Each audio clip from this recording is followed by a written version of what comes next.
Hi, and welcome back to Continual Fandom. Tonight, we are here to talk about our future AI lords and robotic lords for whom am just waiting at this point. I'm your host, Jim Nettles, and we're here to talk about Skynet. Oh, wait, the Terminator series. So let's see, we have a full house tonight, so the rebellion is well stocked. So let's let everybody introduce themselves, and then we will find out who the first target will be for the Terminators. So, Bebe, you're up first. Hello, Bebe Bayliss. I write horror, sci-fi, murder mystery. Just launched a book with Center Square Gini Koch, and very much looking forward to talking about our robot overlords. Rachel? Hi, I'm Rachel A. Brune, and I write pretty much all the different flavors of speculative fiction with a soft spot for dark urban fantasy and horror. I also work for Falstaff Books as the editor of their horror imprint, Falstaff Dread. I spent a few years as a military journalist, and I write the Secret Agent Werewolf series, The Rick Keller Project, for Falstaff Books. And I am also a member of the underground internet club, the Sarah Connor Charm School. That explains so much. Stuart. Hi, everybody. I'm Stuart Jaffe. I'm best known for the Max Porter Paranormal Mysteries, but I write lots of different kinds of fantasy and science fiction. Jenny? Hi, I'm Gini Koch. I write the Alien Catherine Kitty Cat series for Dog Books. I also write under a variety of other pen names and in all lengths and genres, including mystery, that I do with Bebe Bayliss. Misty? Hi, I'm Misty Massey. I'm the author of the Mad Kestrel series of pirate fantasy adventures. And when I am not writing, I am editing for Falstaff Books and for Mocha Memoirs Press. And every now and then, I am a cast member on the Authors and Dragons podcast. So come and give us a listen. Nancy? I'm Nancy Northcott. I write historical fantasy for Falstaff Books. I independently publish several different subgenres of romance. And with Jeannie Adams, I write the Outcast Station science fiction series. Marx? Marx Pyle. I'm a podcaster, filmmaker, and author, usually writing urban fantasy and sci-fi. And Fraser. I'm Fraser Sherman. I write historical fantasy and film reference, including a time travel film book, which, yes, includes the Terminator movies. So I want to go back because I remember first seeing the Terminator film. I mean, Arnold was really just getting a good solid start in his career. And having been a sci-fi junkie since about 3 days old, it was one of those things that I remember I did not get to see it in the theater. But HBO was your friend back in those days. It was one of those movies that ran about every 15 minutes and was running. So I watched it a lot. And so when we look, this was also the time when James Cameron was really just getting an anchor. And there was this question of, well, this is just another B sci-fi sort of horror movie. Nobody expected anything. Nobody gave him a budget. Really, he didn't have that much of a budget, came out the door, and then dropped what ultimately became a cultural icon and really established a lot. So, Bebe, I want to kind of throw out there, where did you get your introduction into the series, and did it grab you at first? What was it about the series that pulled you in? Robots. I married a toy robot collector, so I've been marinating in robot stuff for decades. And the idea in our household is that Terminator became a perfect series or a perfect movie when the first robot rose up out of the flames. Up until then, it was just kind of an interesting movie, and then it completely shifted tone, and we were sold. So much so that many years later, in a business that we owned called Museum of Robots, we actually licensed Terminator, the first movie, to make products out of. And I'll talk about that later because I know there's all of us here have a Terminator story to tell, but I have jewelry. So And yes. You licensed it. That's the important part. Yes, absolutely. Total legit. We paid a large amount of money to Studio Canal for the privilege of licensing the Terminator stuff, which is a whole story. Like, I'll just spill that out as we go. But anyway, from the very first one, sci-fi has always been my favorite. Time travel has always been my favorite.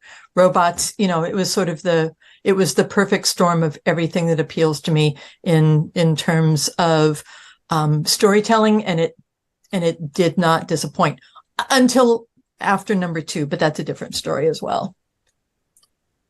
All right, Rachel, how about you? So I don't actually remember the first time I saw one of the movies, and I also don't remember if I watched the second one first or the first one first. But I remember when I watched the second one, just being completely entranced with the character of Sarah Connor. Just from the opening of the movie to the rest of it, the walking us through her story. And when I went back and I watched the first one, it is very much her story. I know it's called The Terminator. I know everybody thinks about Arnold, but for me, Linda Hamilton was just the star of, well, basically of everything. And that was truly, truly appealing to me.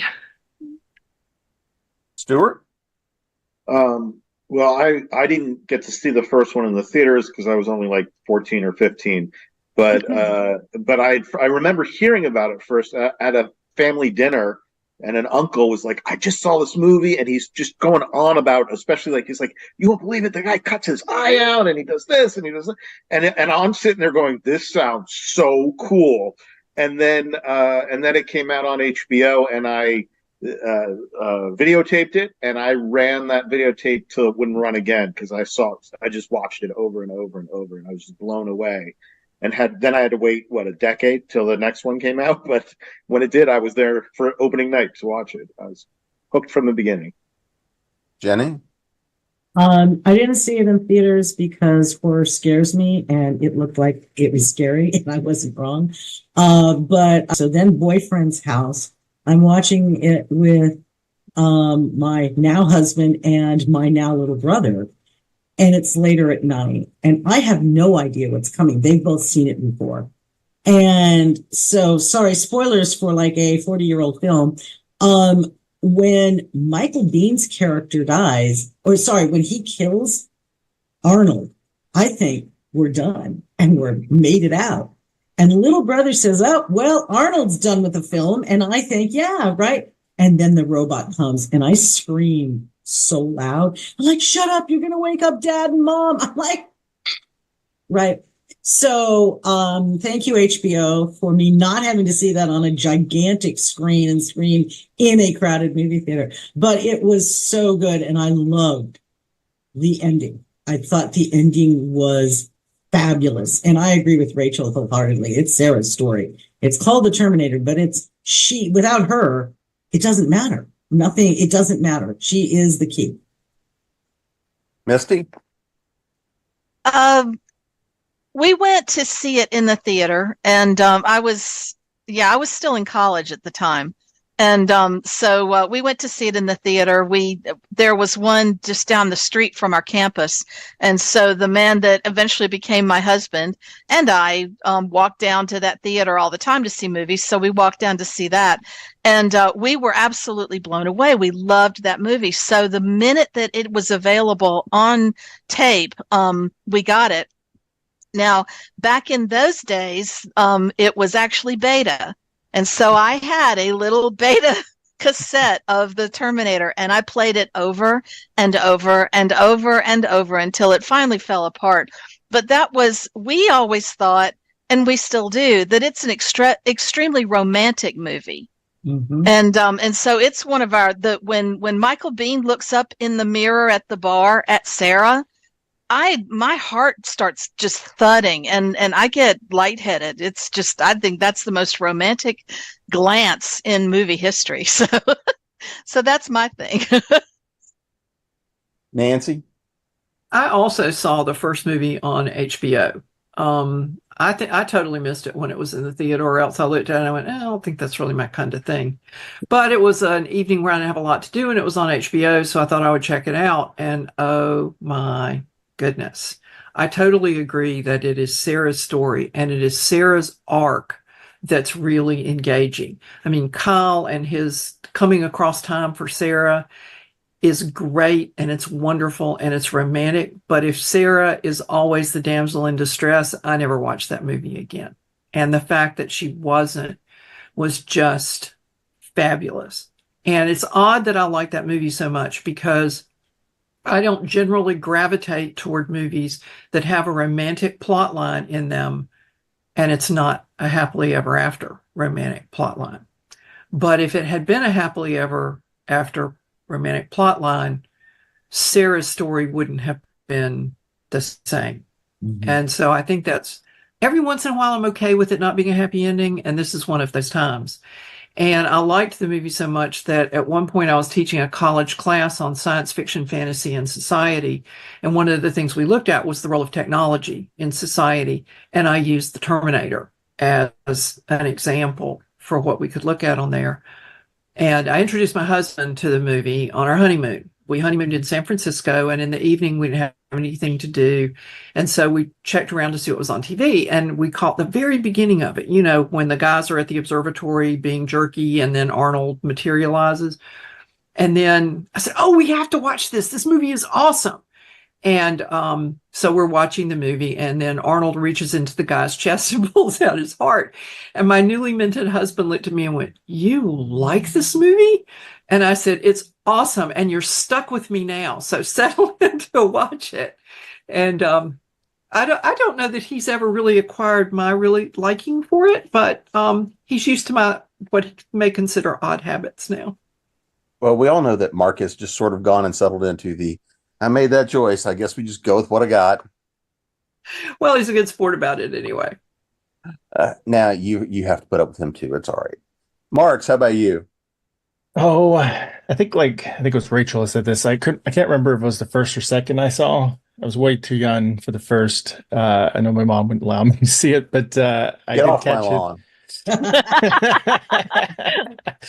But once I was a little bit older, we were watching at the rental store, so that's where I got it. It was the rental store, and I remember. I mean, I think what stands out with it.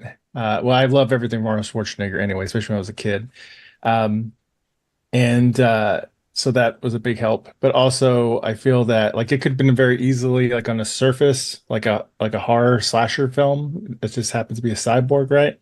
But it was so much more than that with the layers of the romance that was in it, the talking about destiny and free will, with the time travel aspect, with the twist at the end that was mentioned, and also the strong, lead with Sarah Connor, which is totally crucial. I think is why, at least for me, after some of these other ones didn't work out so well. So it stood out quite a bit. Predator's still my favorite of Arnold Schwarzenegger movies, but this is my second favorite of Arnold. And when the second one came out, which I did watch in theaters, that totally nailed it because it was just such a perfect cinematic, twist on it. So, Fraser? I saw the first one in the theater. I don't think I think I probably went because I saw everything I could in movies in the early 80s. Thoroughly blown away by it. Excellent film. Yes, it's also a good romance as well as a thriller. Sarah's arc is important, although Arnold, despite all the jokes about perfect role for Arnold Schwarzenegger, an emotionless cyborg, he really does work very well in the role. And it's possibly my favorite of the movies because it doesn't have anything to live up to. It's its own thing. It's coming out of nowhere. It works and it puts it across. And all the other movies are saddled by the fact that they're following on something that was great. And then everything after T2 has to deal with the weight of that too, because it was also excellent. But Terminator 1, I've seen them all, but I think that one's my favorite.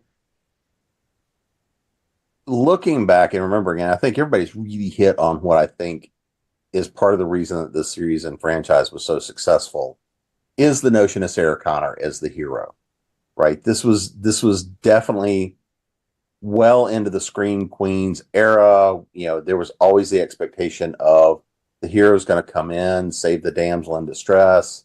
and you have somebody who is fundamentally a waitress just trying to make her way through the day, pulled into something. I mean, this is that ultimate every woman's story of how do you deal with this? And since it fundamentally became the time traveler's girlfriend pursued by robots, I love the series. I'm just going to pick on it mercilessly. But with this notion of Sarah Connor as the hero, I think this is one of the things that was so unique and different at the time. So Rachel, I think we've all kind of hit on some of this, but how do you take kind of the Sarah Connor arc, how we've seen how she went, the various incarnations? Because I think one of the things that I want to hit on is the notion of time travel and seeing the change in timelines from film to film and the TV series, and kind of how continuity wasn't that important because it was always changing.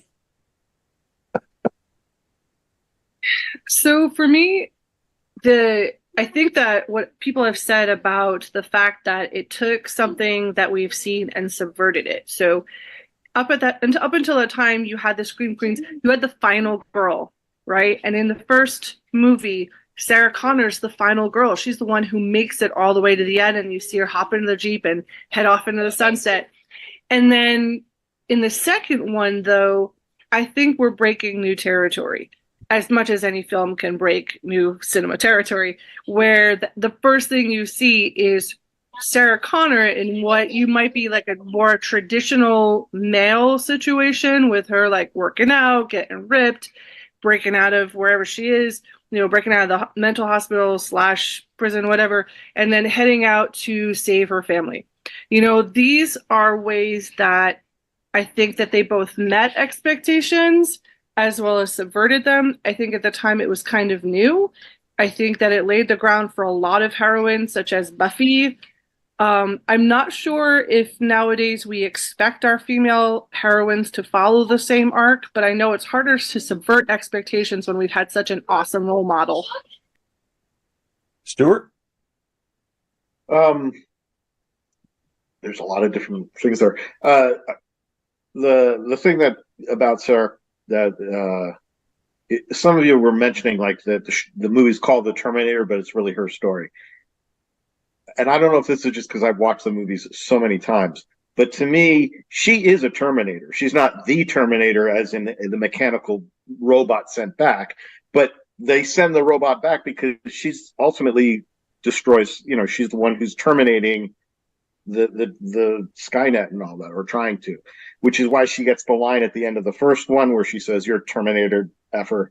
And then in the second one, they really go into that hard with when she attacks Miles Dyson, and it's so robotic about it. She just shoots the whole place up, and then they purposely have her walk very Arnold-like towards into there, and just very, that there's that Terminator walk where you don't care if anybody's shooting at you, you're just going to keep going forward, you don't feel anything, and that's the way she walks. And and of course that scene reminds her of her humanity when her son comes in. But up until that moment, they really were going in hard on that idea, I think. And then as far as the timeline stuff, after the weird thing is, of course, she's not in a lot of they have to figure out how to get around all of the time travel issues, and the fact that they don't have Linda Hamilton to be in Terminators 3, 4, 5, 6, or whatever. And so it kind of makes a mess of things. So I have a real problem with a lot of that time travel stuff sometimes, because it has if you milk it too long, you have the problem of making the original stuff pointless. What was the point of, what did it matter? They're just going to do it, it's just a different timeline. It's a multiverse thing. We're going to go back and do it again. So if you stop after the second one, though, you have a really beautiful story. So, Jenny? I don't remember the question now. Well, it's just kind of talking about. I just went. No, I Kind mean, of the notion I of was Linda listening to Hamilton, Rachel, right? and I'm like, wow, this is really interesting. I don't remember what I'm supposed to be saying. Well, it's looking at Linda Hamilton's Sarah Connor character, right? But not just Linda Hamilton's, but also from the TV show. We see variations on the theme and even different kind of incarnations and lives of that Sarah character. Mhm. So for you, I mean, even in the films where she's not, she still has a lot of that heart and soul, because that is carrying forward until we get to, kind of the last one so far, at least. But I mean, what was your take on Sarah Connor and that arc? Oh, okay. Well, to me, she's a feminist icon for everything that she does. She isn't trying, in the first movie, she's not trying to be the biggest, baddest badass. She's trying to stay alive. And because of everything that goes on, her eyes are open. She sees what she has to become. And she does it. She does it without whining. She does it without complaining. She does it without discussing how this has ruined her life and blah, blah, blah. She does it. She puts up with a lot. And especially thinking T2, we see, what this single-minded focus has done, but she is the one that knows. She knows what's coming. She's the only one who knows what's coming. And that's hard when you're a prophet, because that's what she becomes. She's a prophet in at least the second movie. That's a hard thing to be, because nobody wants to listen to you, because you're saying everything's going to be really bad if we don't fix it. And everybody's like, we like it how it is. Right. So I think she's a great character. I liked the character in as they portrayed it in the Sarah Connor Chronicles, but not as much as Linda Hamilton's take in the first two.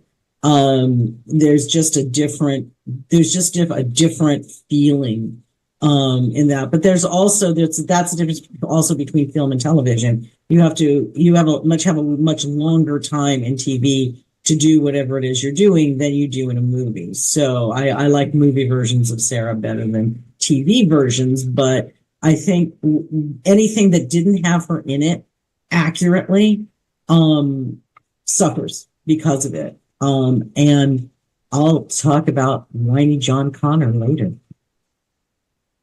Misty? I agree with a lot of what's already been said. Linda Hamilton made that role her own, and Sarah in movie one has an extraordinarily relatable arc. At the beginning, she is just like any other of us women going, what the hell is going on? You're trying to kidnap me. She tries to bite Kyle at one point, and just to, anything that she can do to get away from him, until she finally really comes to understand that he is trying to help her and that she is in more danger than the police can even handle. And so I love her arc. And I have problems with T2 because, like Stuart was saying, the time travel issues become very, very prominent in the second movie, and then on and on. But I love the Sarah in the second movie, because that is the result of what she learned in the first movie. That is where she had to be. She's not being believed by anybody. She's like a really well built, well worked out. What was it from Greek myth? It wasn't Cassandra. Was it Cassandra? Cassandra was the prophet. Cassandra, yeah. Prophet that Cassandra nobody was the believes, prophet. yeah. Right, exactly. She's Cassandra, except she's got muscles, and she's gone out and she's learned everything she can learn to be able to protect her son until he can be an adult.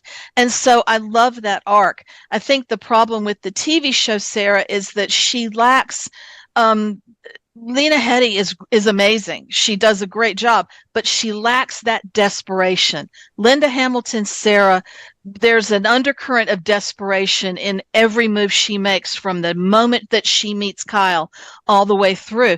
And so Lena Headey doesn't quite have that desperate tone. She tries, but she's just not quite there. So, Nancy?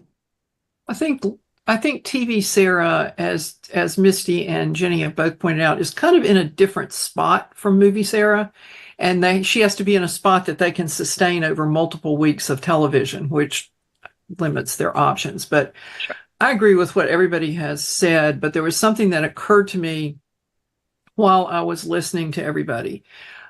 I'm sure all of us have either been on or have sat in the room for a panel on how to motivate strong female characters. And in the 80s and 90s, those characters were usually motivated by rape or some other kind of sexually based violence. Not always, but most often. And that has nothing to do with Sarah Connor. She is strong and motivated, and by T2, a badass all on her own, and she's got her motivation, which is to save the future. She doesn't need any of that. Those 80s and 90s kinds of sexual motivations are really, to me, examples of limited imagination. But that's a whole panel in and of itself. But that's one of the things that I liked about Sarah all the way through. And one of the things that struck me about Wonder Woman, which applies to Sarah as we go through the series, is I love the sequences in Wonder Woman with the Amazons. And one reason I love it is that there are women who look like they're in their 20s to women who are clearly middle age, and they are all out there kicking ass when the Germans land on Paradise Island. And Sarah Connor did that decades before Patty Jenkins made Wonder Woman. And so I think Sarah was, as others have said, a precursor to that. And it just took Hollywood a long time to get on the bandwagon. Marx?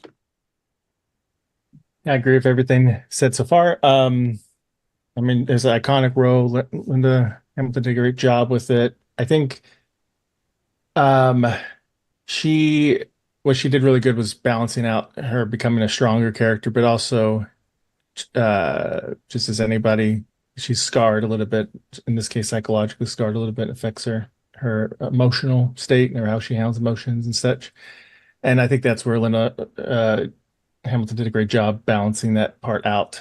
Just like a soldier who's been in war or someone who's been through a traumatic event, maybe you become stronger. In many ways, you become stronger, but also it still affects you in some ways, good and bad. And I think she did a great job showing that, in addition to just being one of those first strong female women or whatever. I feel like that's such a throwaway line in a way, but anymore. It broke ground, and it's really, I truly do feel it is her story. That's what, it's in the concept of stories like Star Wars, whatever. The world setting's great and all, but it's the characters that anchor us to that story. And Sarah is our anchor to everything. This story, this Terminator story, makes it believable to us, makes us care about it.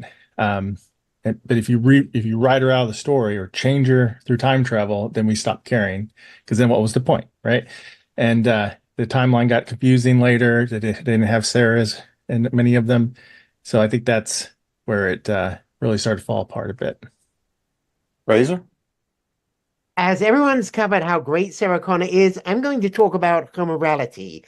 There's a book, Connecticut Yankee in the 20th Century, that makes the good point: time travel changes the ethics of a movie. If this were a non-genre, realistic, so to speak, film, Sarah Connor might be a villain. She'd probably be an antagonist because she would be a raving loony. She is talking about knowing that a artificial intelligence is going to kill us all. It is sending back time-traveling robots to murder people. She is a tinfoil hat person. She is a person who claims COVID vaccines are downloading the internet into our brain. But because it is a science fiction movie and a time travel movie, she knows what she's talking about. All the stuff she does, whether it's assaulting cops, contemplating destroying Joe Morton in the second movie, it is ethical because she knows as people have said, she knows what is coming. She knows what has to be done, and that changes the moral calculus. And yes, she's also a great character. I think it's interesting though. In T2, they deal with that. I mean, she's put in a mental institution. The world she lives in treats her like a tinfoil hat. Exactly. And I think she questions her own morality about the decisions she makes. So yes. I don't, Yes. I think the movie tries. I was about to say the movie tries to paint her as a villain, but it doesn't try to paint her as a villain. It tries to acknowledge that others paint her as a villain. Yes. Yes. I would argue that as it paints her that way in the notion that of doing the quote unquote wrong things for the quote unquote right reasons. it's almost the anti-hero sort of trope. Yeah, She in a moves from sense, hero in the first one to anti-hero in the second one. when she's dealing with Joe Morton, it's the classic, do you go back in time and kill Hitler before he's done anything paradox? Except it has a very different flavor when it's knowledge from the future and it's someone in our time who doesn't look like Hitler. Mm-hmm. And so that gives it a very different feel. I thought they handled it well. Phoebe? When the first movie came out, and I saw it when it came out, I was about the same age as the Sarah Connor character. And I was working, my second job was in a nightclub that is very much like the one that gets shot up. And watching Sarah Connor navigate that situation felt like permission. Suddenly it was okay for me to be a badass, for me to be a protector instead of someone that needed to be protected. She uncorked a lot of power for women that felt it, but hadn't had a way to express it. Because as someone else said, women were soft and we were supposed to be romantic, or we were supposed to be 16 years old and sweet and pretty and all of that. And if you didn't fit that, there were not a lot of role models. Sarah Connor felt very real to me. I mean, the situation, of course not. But if it's a metaphor for your life being completely out of your own control and being judged for seeing things that nobody else is seeing, it was in real true life, it was pretty epic. And she's been personal hero for decades because of that.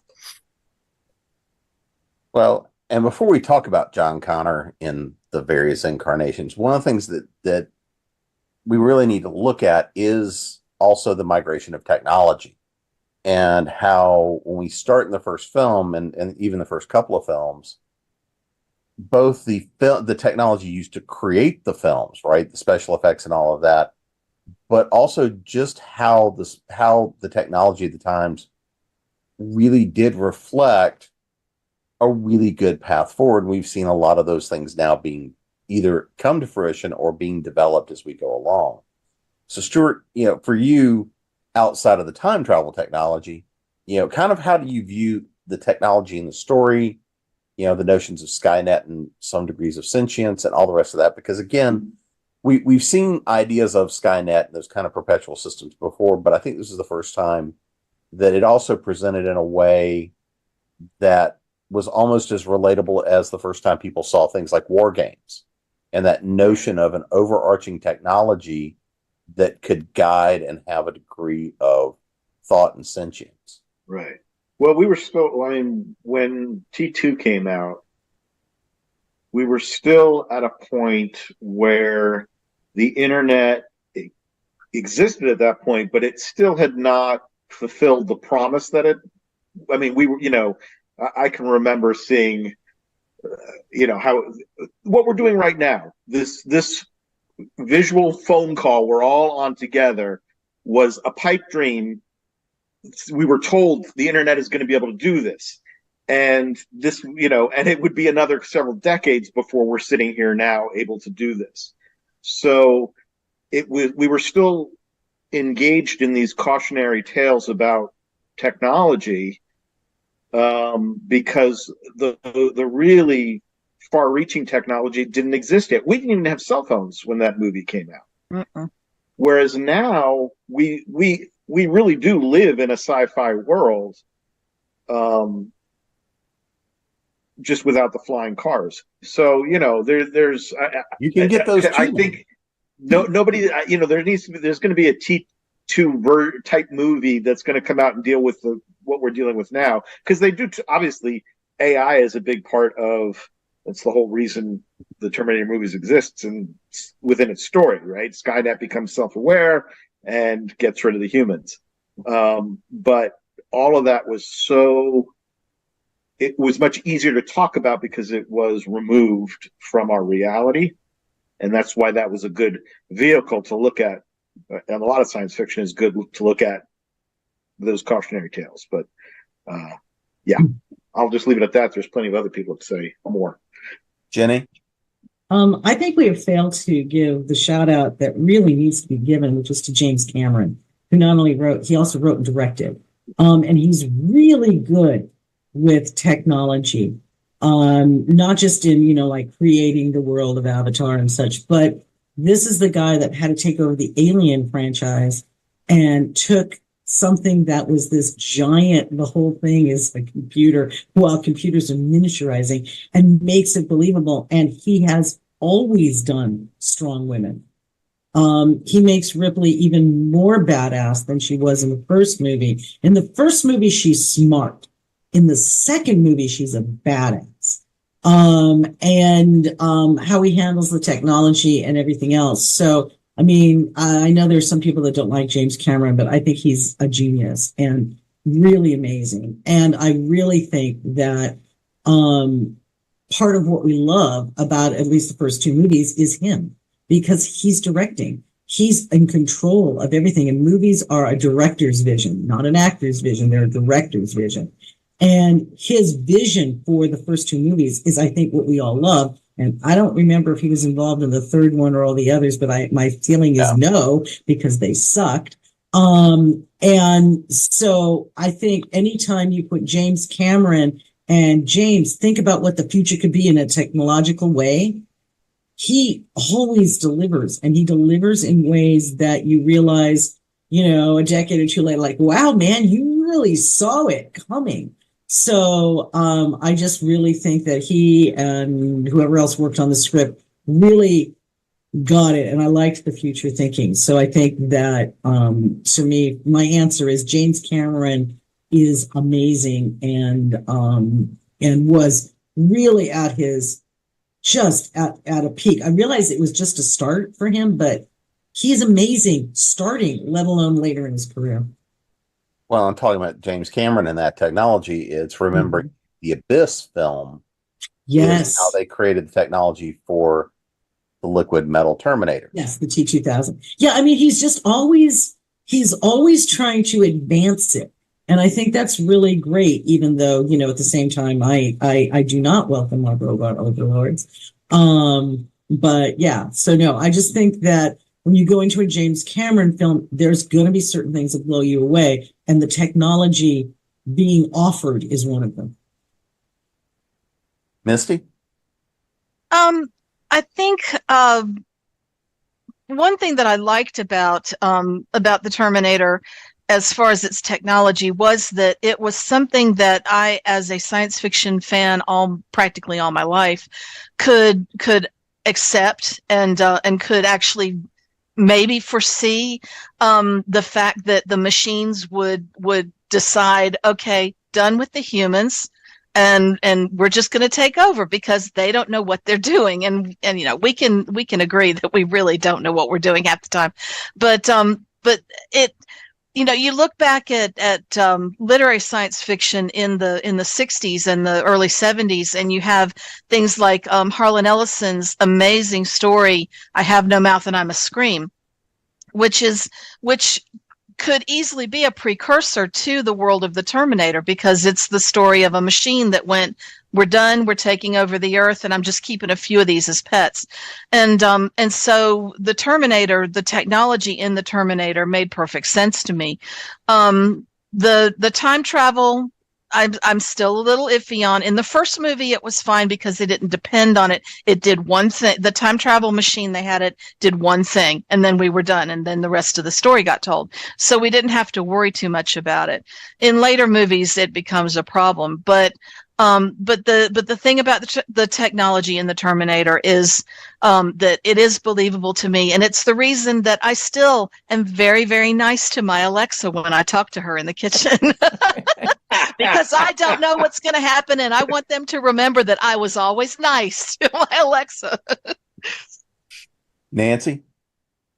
Well, I agree with James Cameron, and I've actually been reading about him recently because he is a respected member of the community of deep ocean explorers, which I didn't know till I started doing some research for my work in progress. So I was pretty impressed with that. The idea of painting Sam Worthington blue, I don't know about that, but I have a lot of respect for James Cameron. And for me, Skynet was totally believable because Skynet feels like a descendant of the movie Colossus the Forbin Project, which came out in the 60s or 70s. And the Americans and the Russians had each built supercomputers to take over their nuclear arsenals, because a computer could respond to a first strike faster than a human could, and a computer's not going to ask you questions.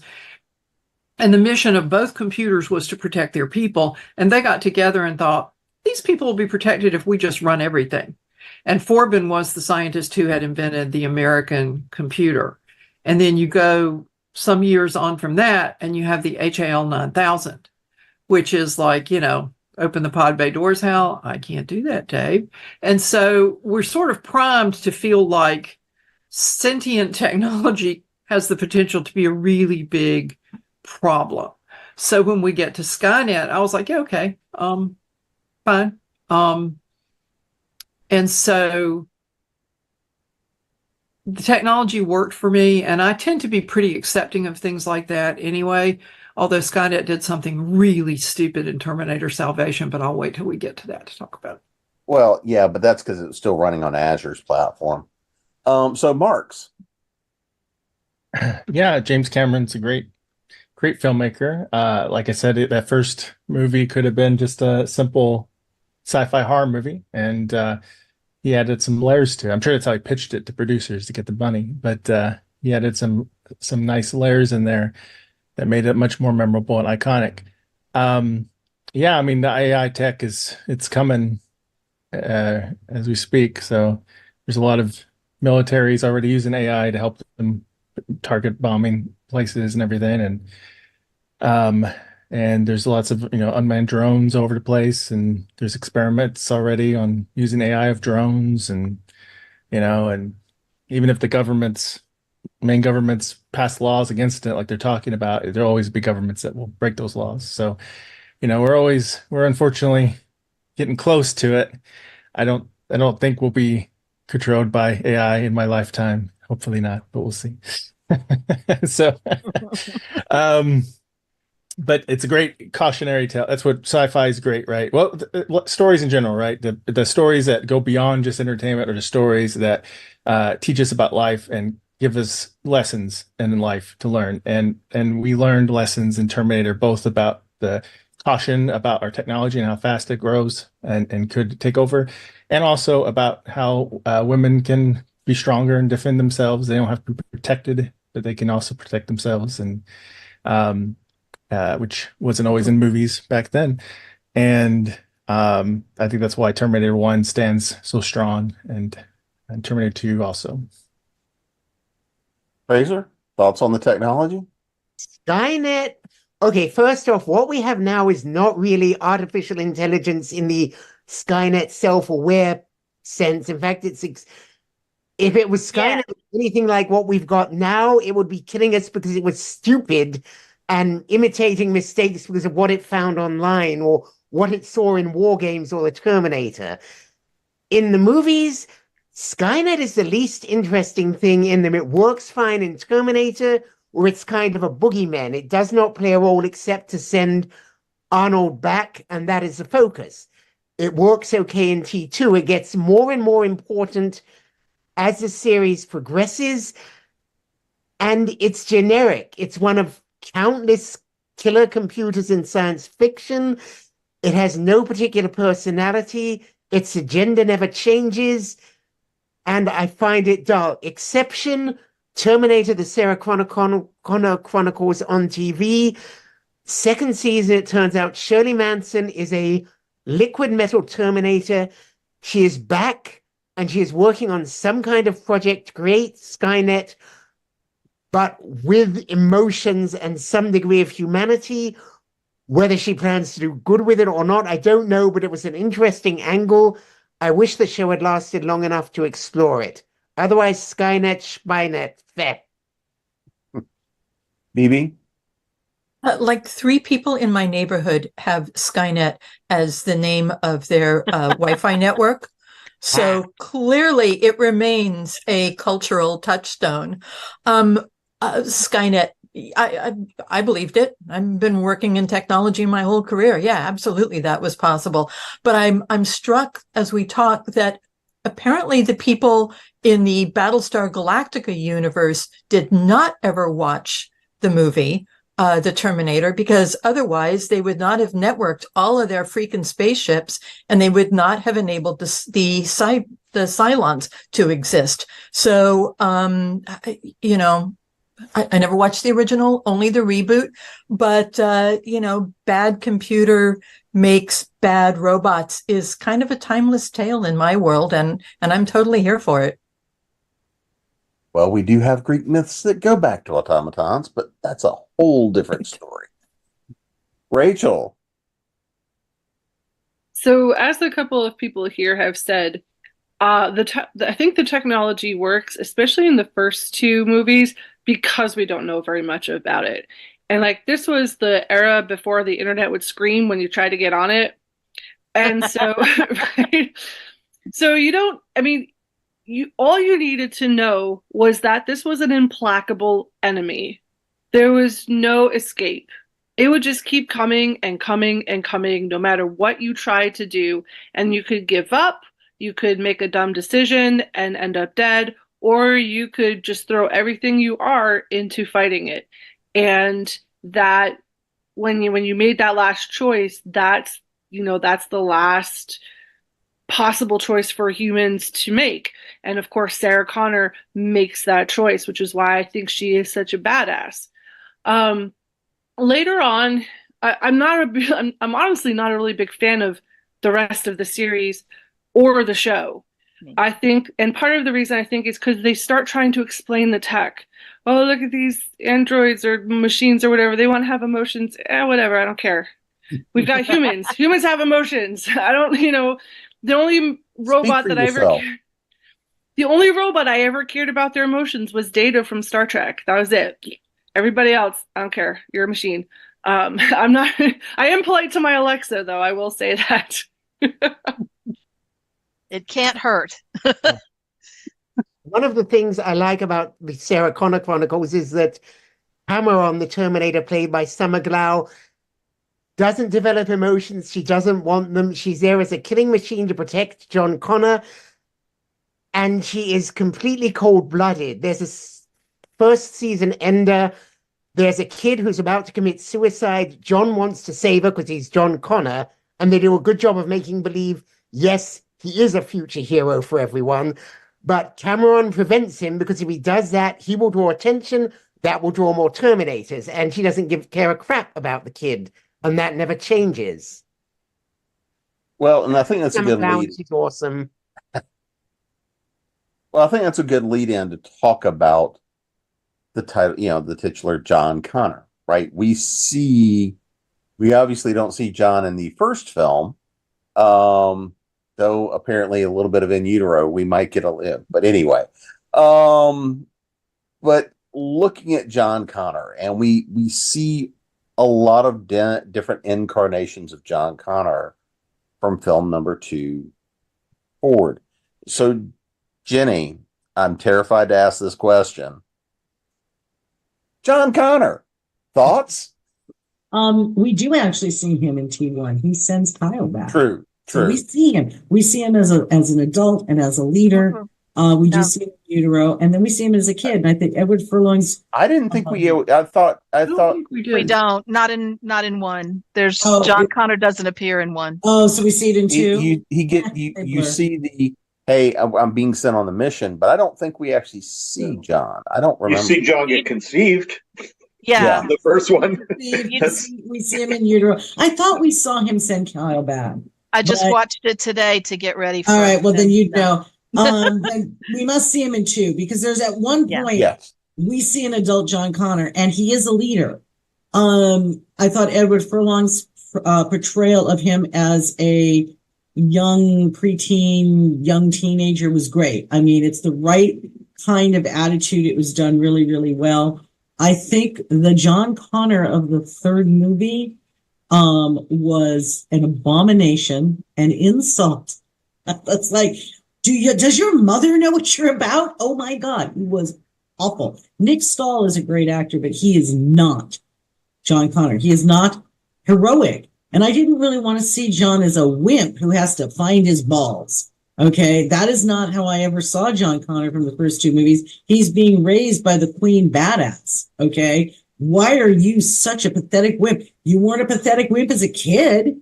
Okay, you were smart, street smart, and surviving, and smart enough to figure out things that were going on and trust the right Terminator. You let the right one in. So no, I think John's portrayal as he goes on, and then I hated John in the Sarah Connor Chronicles. One more wine. Okay, you have accepted that what your mother says is true. You have people around you telling you everything she says is true, and you just have to be a stupid teenager. Gosh, I hate stupid teenagers. I love smart teenagers, but stupid ones. Okay, let me just walk out. I'm going to walk in traffic. Hopefully someone will hit me. That's his whole attitude. So he's great in the second movie, and every John Connor afterwards.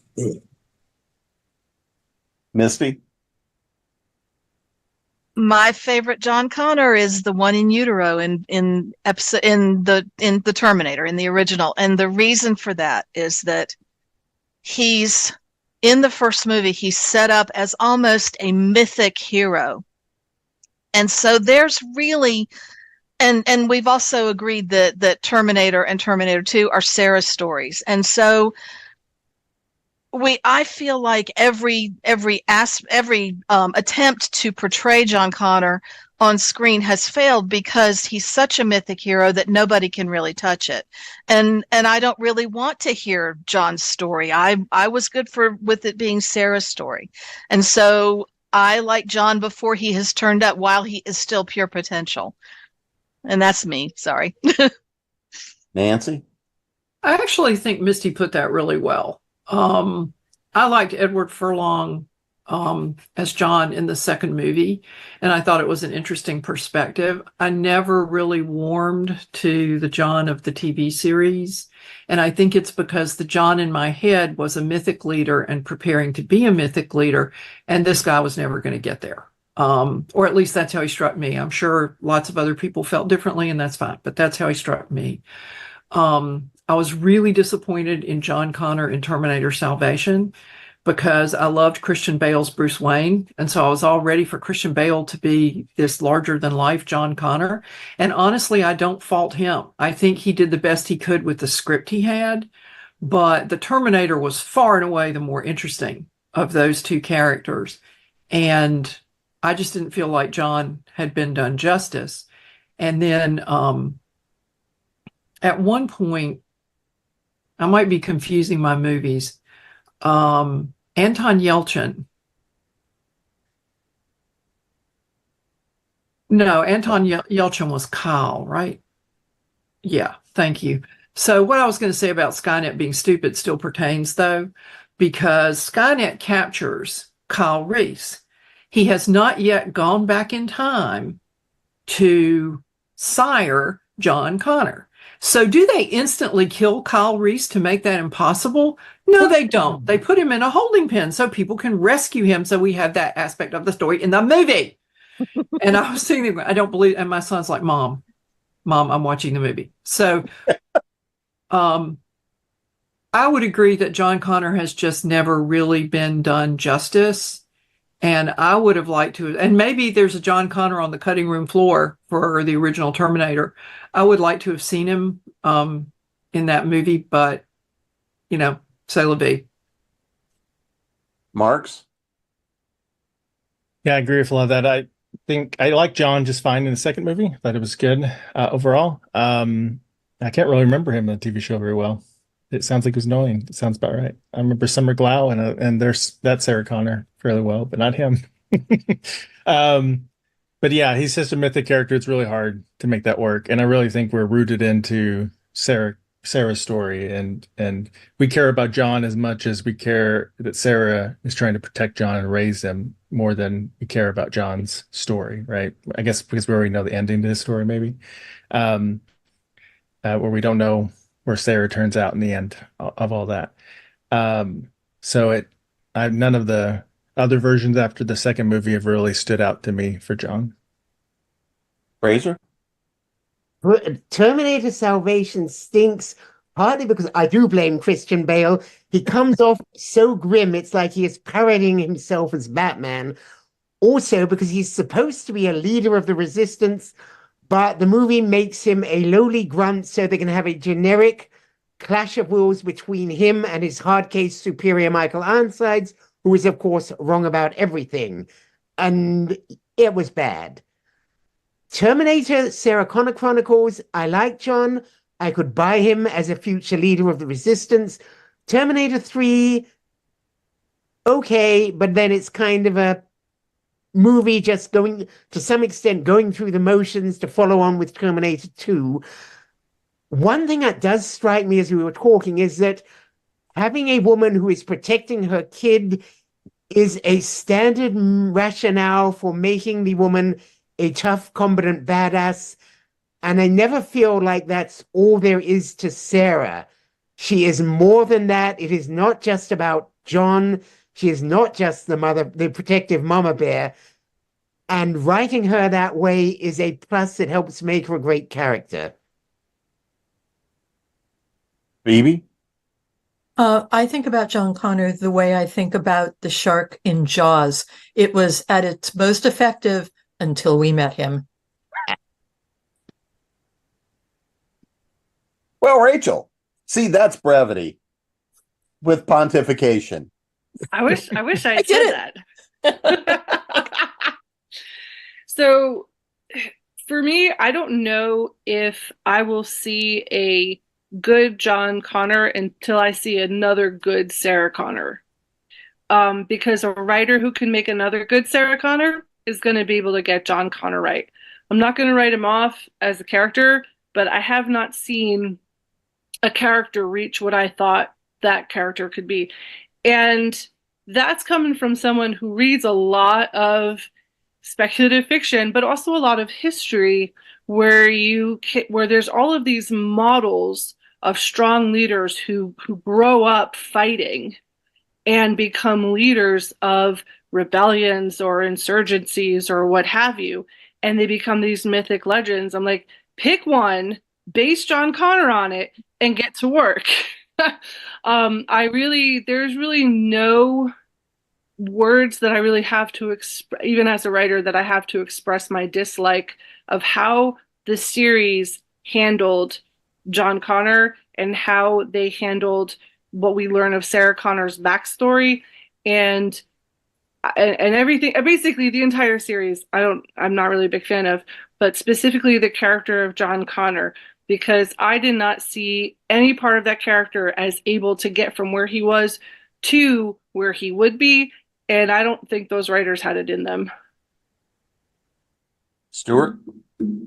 Well, I think what everyone's saying ties all right into what Misty said, and shows not only the flaw of trying to tackle John Connor, but all the sequels after T2, which is that John Connor as a character is this mythic figure, and it's I think it's a big reason why in T2 he's like a 13-year-old, little tyke, because we don't expect that little kid to be a mythic hero, so we accept him as a bratty kid, and all we get by the end is just the hints that, okay, he has it in him to be. We can see how that little kid by the end is worthy of being this mythic figure somehow. But from then on, it's no longer Sarah's story. It becomes John's story. And and that's the mistake right there. You're trying to show a mythic character as a non-mythic character, right? And that's never going to work. It's the same problem they have in the first two movies. They don't show a lot of the future. Now, part of that was budget and just, or in the first one was definitely budget. Second one, they could show anything they wanted to.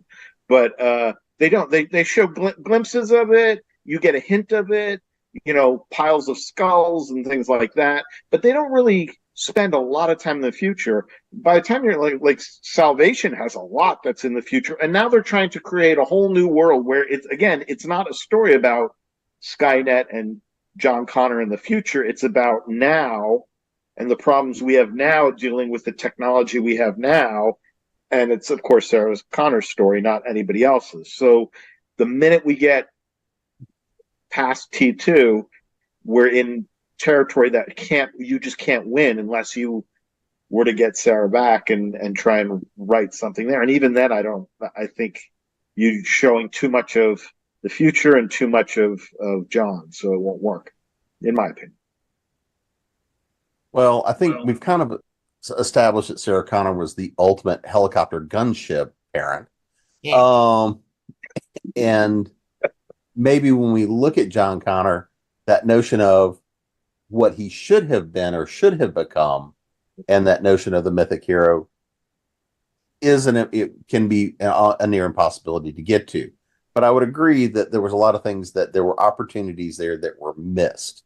When I looked at what was it, Genesis with Christian Bale,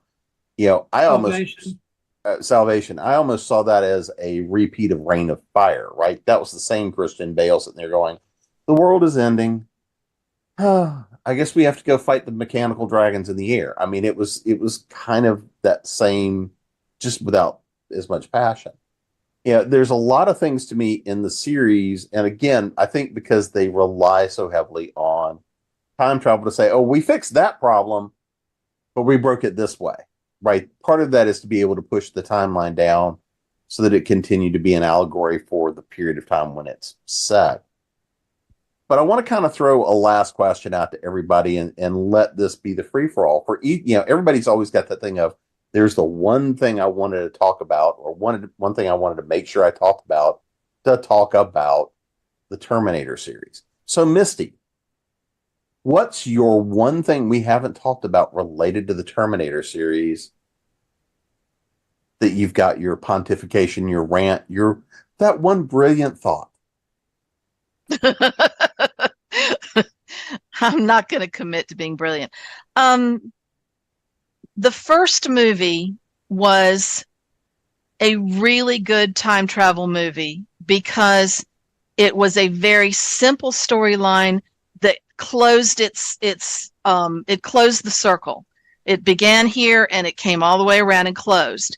And yes, there were probably issues that you could pick at, but it was, generally speaking, it was a perfect time travel movie. It started here and it came all the way around back to here and ended. So it was a circle. And I love that. I am really, and maybe it's my editor brain, but I get really particular about time travel because I immediately start going, but wait, wouldn't he disappear? But wait, wouldn't this change? And so the further movies mess with that in me so badly that the time travel, I think, is the thing that I would say we haven't discussed specifically yet. That is my sore toe, but it's my sore toe for all the other movies. It's my perfect thing in the first movie. Nancy, what's your one thing we haven't delved into? Kyle Reese. If he's not the way he is in the first movie, Sarah doesn't transform the way she is. Kyle is faced with obstacles constantly. He never gives up, even when the cops are in the movie. And honestly, I thought the supporting cast in that movie was spot on. Everybody was great in their roles. And the time travel makes my head hurt. So I can't talk about that because the first movie where Sarah says, well, if you tell Kyle, he'll never send you back. And it's like, well, and I just thought, I'm just not going to think about that. So that's how I dealt with that. But I think that Kyle as a character has room to explore. And I think Terminator Salvation would have been a better movie had it been a buddy movie between Kyle Reese and John Connor. And it ends in a moment of desperation when John realizes we are totally, I didn't win it, so I won't say it, but we're totally effed. And we've got to do something desperate, and I'm going to send Kyle back to meet my mother, and I'm not going to even get into how he knows that's going to work because that's time travel and it gives me a headache. So I think that would have been a much better way to do that movie, not excluding Sam Worthington's Terminator, which was a really good character, but I think Kyle gets kind of short shrift in the stories. And yes, he has to die in the first movie, or Sarah's story doesn't, as Ginny said, I think, or as Miss said, close the circle. And so I think that's necessary. But I would like to have seen more of Kyle as we went through the series. Marx? I guess just how innovative the special effects were in the second one. James Cameron's always been great about doing that, innovating with every movie he does. And also time travel is real bad. It's bad if you use it too much. I think the only way they could have made it work is if you just had like the ripple effects of the time travel events moving forward, like somebody was starting to build Skynet, starting to do this, do that, rather than continuing to do the time war thing. Because I hope time travel can't be real, because it would just break my mind to think about like a time war would be never ending. So, but yeah.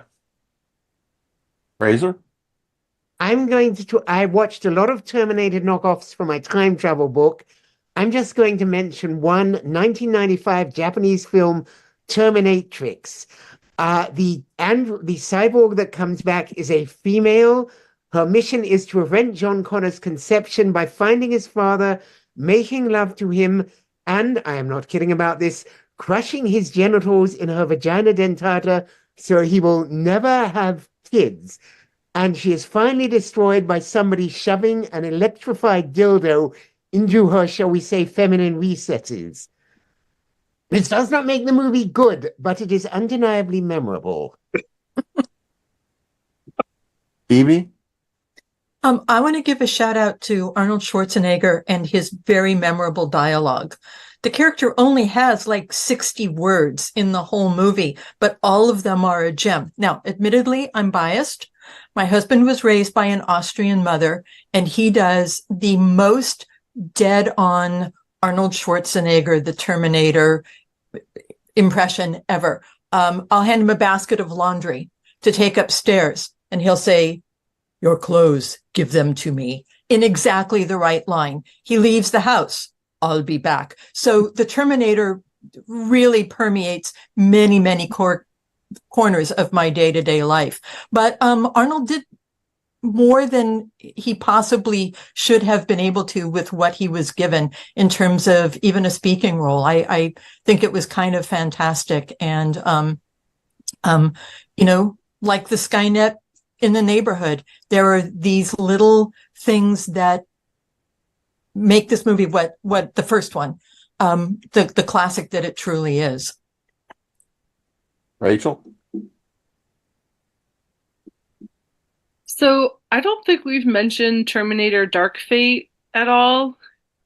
And I have mixed feelings about it. Especially, I don't think I would be giving any spoilers away, but I'll just avoid it. I really like the moment when Sarah Connor comes back on screen. I got a little verklempt. I was like, yes, there she is. And it was this moment where she wasn't like the 1980s T2 where she was like all built up and muscled and like really like, super mid badass, but she was still going strong. And like I said, the plot of the movie, you know what? But it was one of those movies that called back to the things that I think we really enjoyed about the first two movies. And so, I mean, I watched it a couple more times, just enjoying that nostalgic part of it. Stuart? A couple behind the scenes things that I want to bring up. Bebe already brought up that Schwarzenegger made that role so much, but in case viewers don't know, Schwarzenegger was originally, Cameron wanted Schwarzenegger to play Kyle Reese, and Schwarzenegger was the one who was like, "No, I want to be the Terminator." And part of that also, well, first he just reckoned that he had played so many heroes, he wanted to play the villain, but also he was still learning English. And so there was a lot easier to do. Think of the lines that Kyle has, the speeches that would never have worked. And then I just recently found out that that Cameron had wanted the line to be "I will be back," and Schwarzenegger was like, "No, it should be I'll be back." He's like, "No, but," and this is just a pet peeve of mine, that, and robots won't use contractions, and I'm just like, this is the stupidest thing. And they did it with every android. They always make them. It makes no sense to me. But anyway, so that was one thing. The other thing is, one of the things that lacks in all the other movies after T2 is that James Cameron isn't directing them. And you can see it because in T2, one of the first big action sequences, he drives a semi-truck through that bridge and into the gully and goes after him. And I remember, even when I saw that in the theaters, I thought, that is like the climax of most movies, and we're just like, not even an hour into this thing. What is going to happen? And that just amped me up for more. And then I remember seeing Terminator 3, and none of it lives up to that. I mean, they're just inferior directors. What they really should have done was get better writers and get like top-notch directors if Cameron wasn't going to do it. You get, I don't know, Steven Spielberg level type people to make those sequels, and you might have been able to get something that would live up to it. But after T2, that level of action and commitment to the story is just missing in everything after that. Well, and if you want to go down a rabbit hole that's entertaining, is go follow, because I think it was the Dino De Laurentiis production house that did the movie, is go look at the deals that got cut that finally are what funded the Terminator being made. There's an entire rabbit hole behind that story worth going down that will teach you more about Hollywood accounting than you ever wanted to know. Jenny, you're going to get the last word, which I am. What I think we haven't talked about it. I'm so excited. No one else brought it up. By the way, I agree with Misty and everybody else about the time travel. My whole thing is just go back an hour earlier, go back a day earlier, right? So that's always the trouble with time travel. But I agree the first movie handles it believably. We're really used to nudity these days. We were not used to nudity in a regular major motion picture. And there are two male actors. The female actress is clothed. Two male actors coming in naked. And Arnold Schwarzenegger looked particularly good, right? And you just are like, gah, because clothes don't travel, right? And it's just, you are riveted. It's not salacious. It's just the shock of seeing these guys coming in completely nude. And you didn't see that. That just was not something that happened. If you saw it, it was in a TNA movie, and it was always nubile young girls bouncing their boobs. Okay, you did not see men in that very for Schwarzenegger, it's sexy. For Reese, he's fetal. Okay, and they did that intentionally. But they're two naked dudes on the screen. You're like, so I think the shock value of that was utilized really, really well. I still remember vividly the scene of Arnold coming through and coming in glistening naked. It was like, more of that. Well, I think we found our place to wrap this one up on is, we'll call this the end. But before we do that, let's make sure everybody knows where to find you guys, website, social media, and of course, whatever books and stuff everybody needs to grab as well. So, Bebe. BebeBayliss.com, and that name on most or all of the socials. Latest book, Falls Girl, co-written with Gini Koch, and it's a murder mystery. There are no robots in it yet, but we may have to rethink that. You've got the Hollywood special effects to play with there. I feel sure you can find a way. Rachel. You can find me Linktree/Rachel A. Brune, and that'll link you to pretty much everywhere that I am online. And if you like werewolf secret agents, you can stop by the Falstaff Books table and check out Cold Run. My main character, Rick Keller, is a werewolf and a former secret agent. He says fuck a lot. And go pick up a copy. Stuart? StuartJaffe.com. I have a Facebook group, Stuart Jaffe's Madhouse. You can join that. And if you go to my website and sign up for my newsletter, you'll get some free books so you can start seeing if you like my writing without having to pay. So there you go. Jenny? GiniKoch.com. I'm all over Facebook. If you want to sign up for my free newsletter, hook me up. You can do so from my main author fan page, Hairspray and Rock and Roll.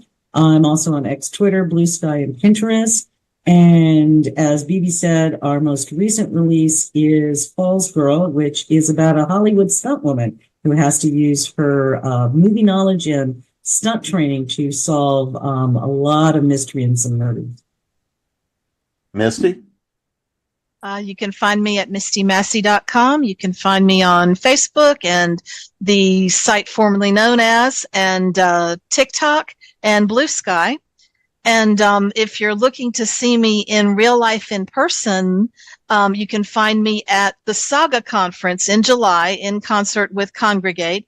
I am the programming director for Saga, and it's a writing conference for writers of genre. So we would love to see you there. It's sagaconference.com. Nancy? My website is nancynorthcott.com. On X or Twitter or whatever it is this week as at Nancy Northcott. On Blue Sky, I'm at Nancy North, and don't ask me why I chose to do it that way. I have a Facebook group, Nancy Northcott Street Team. I'm very rarely there. So X Twitter is the best place to find me online. Marx? Yeah, you can find a lot of my stuff at marxpyle.com. Also on social media, and then also if you're specifically wanting to see like the anthologies I do with a bunch of different authors, you can look at cabotcrossing.com. And Fraser? I'm Fraser Sherman. That's Fraser, unusual spelling. You can find me at frasersherman.com. Also on Facebook and Blue Sky. My website has pages with links to all my books for sale on various sites. So stop by. I check in fairly regularly because it's mine. And you can find me at jamesbnettles.com, authoressentialsworkshops.com, creatingprose.com, and of course your ConTinual. And just remember, if your time travel disaster isn't working well enough for you, you can just unplug it and plug it back in. It'll all reset and it'll be just fine. Until next time, or will there be? This has been ConTinual.